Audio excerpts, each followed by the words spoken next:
I never imagined my marriage would end this way. When I got the call about my wife's car accident, I thought my world was about to collapse. It did, but not in the way anyone would expect. I'm 35, and that Tuesday afternoon started like any other. I was knee-deep in work when my phone buzzed. The hospital was on the line, telling me my wife had been in an accident. They assured me she was okay, just a broken arm and some bruises, but I couldn't breathe until I saw her myself. The 40-minute drive to the hospital stretched endlessly, every red light testing the limits of my patience. When I arrived, the nurses handed me her belongings, including her phone. They explained she had been inebriated and crashed into a parked car 20 miles away from where she was supposed to be. I was stunned. She was meant to be at work, and drinking during the day was entirely out of character for her. The police arrived shortly after to question me. They wanted to know if we had argued recently or if she'd been showing signs of distress. I showed them her cheerful morning texts, including the usual, "Love you, red heart." Eventually, they seemed satisfied that I had nothing to do with the accident and let me see her. The first thing she asked when I entered her room wasn't about her injuries or even me, it was about her phone.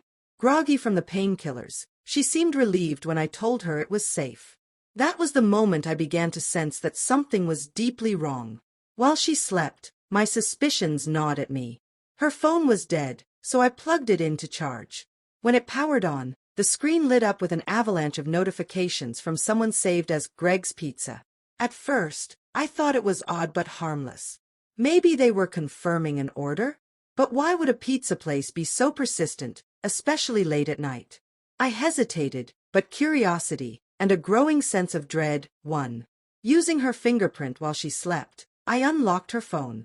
What I found shattered my world. Greg's Pizza wasn't a restaurant. It was a man named Marcus. Their messages stretched back for months, chronicling an affair that had been hiding in plain sight. My heart pounded as I read her complaints about me, their plans to meet, and even jokes about our private life.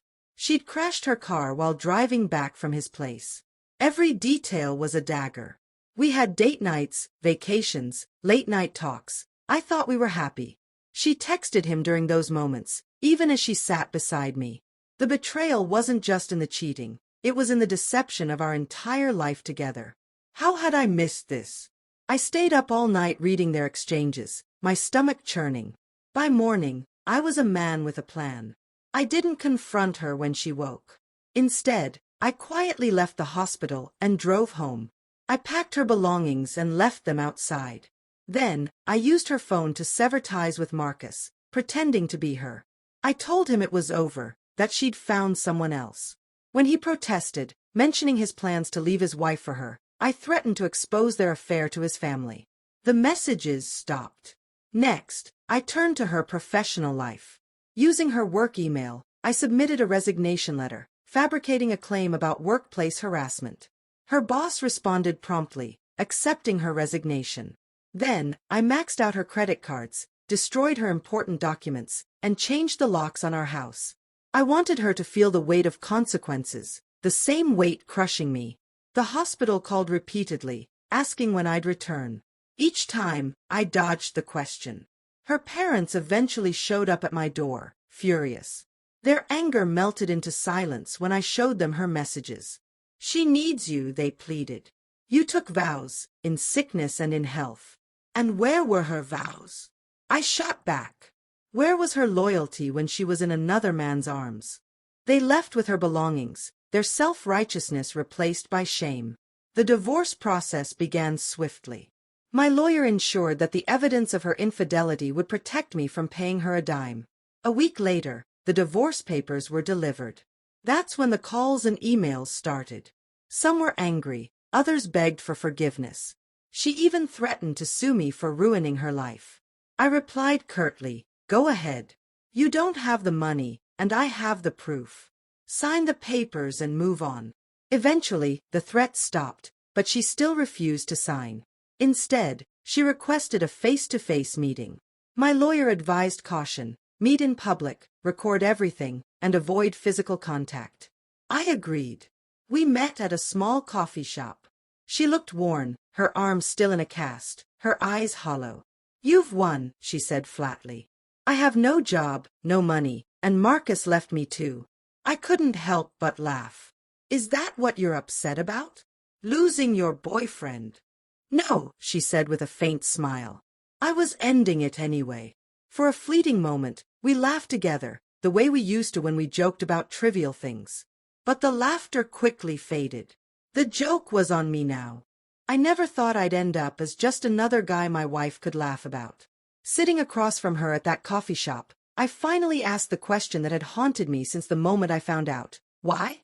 She looked at me, her eyes filled with tears, and said, "It was just for fun.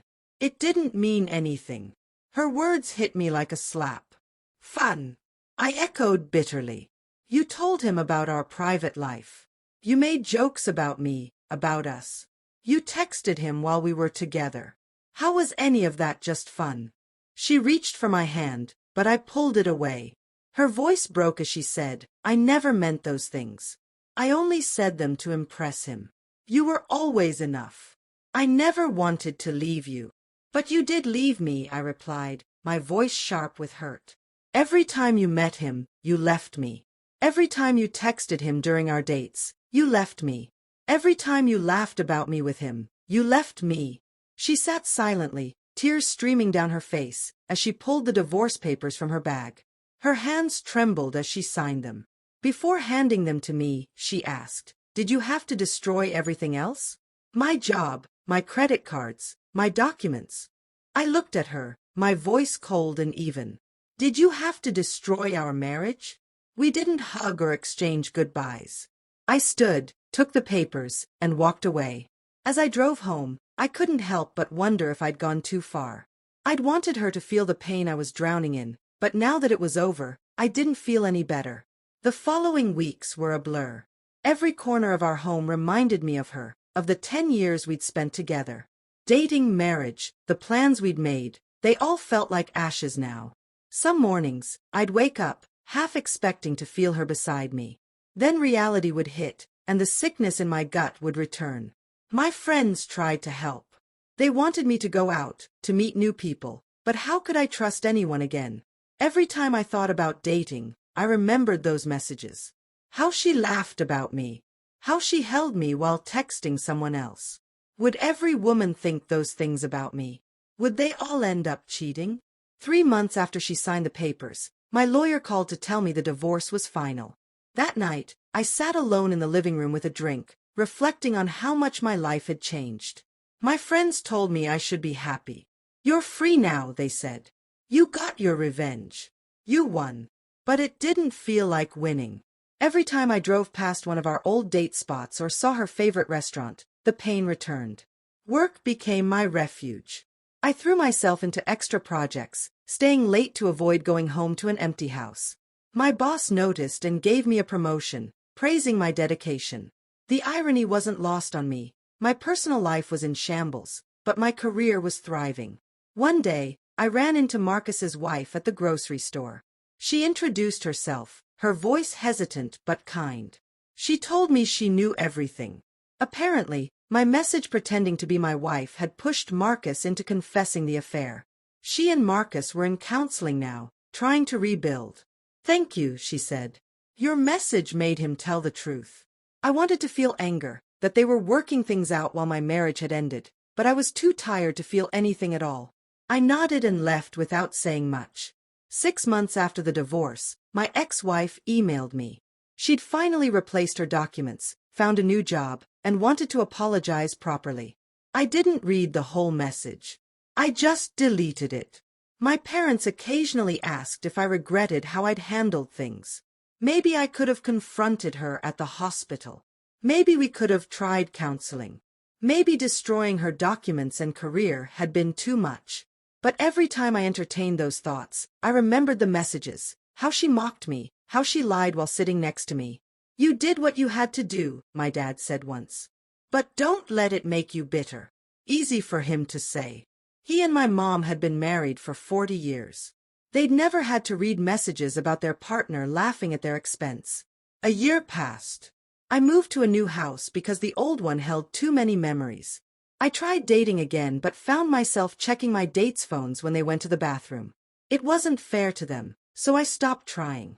Then, one day, I stumbled upon our old wedding album while cleaning. A year ago, looking at those pictures would have filled me with rage. Now, I just felt a deep, hollow sadness. Not the sharp pain of betrayal anymore, but a quiet grief for what we'd lost. I realized I didn't hate her anymore. I didn't forgive her, I never would, but the anger had burned itself out. The revenge that had seemed so vital at the time now felt small, almost petty. Yes, she hurt me deeply. Yes, I hurt her back. But none of it had made me feel better. My friends say I've changed. I'm more serious now, less trusting. They're probably right. How do you go back to being the person you were before discovering your entire marriage was a lie? You don't. You just become someone new. Sometimes I wonder what would have happened if she'd never had that accident, if I'd never seen those messages. Would I have lived my whole life not knowing? Would that have been better? But you can't live on what-ifs. The truth is, she cheated. I got revenge. Neither of us won. She lost her job and struggled for months. I lost my ability to trust and my belief in love. Even now, a year later, I'm still trying to figure out who I am without her. People ask if I'll ever marry again. I don't know. Maybe one day I'll meet someone who makes me want to risk it all again. For now, though, I'm learning to live with just myself. It's not the life I planned, but it's the one I have. And day by day, it gets a little easier to live it.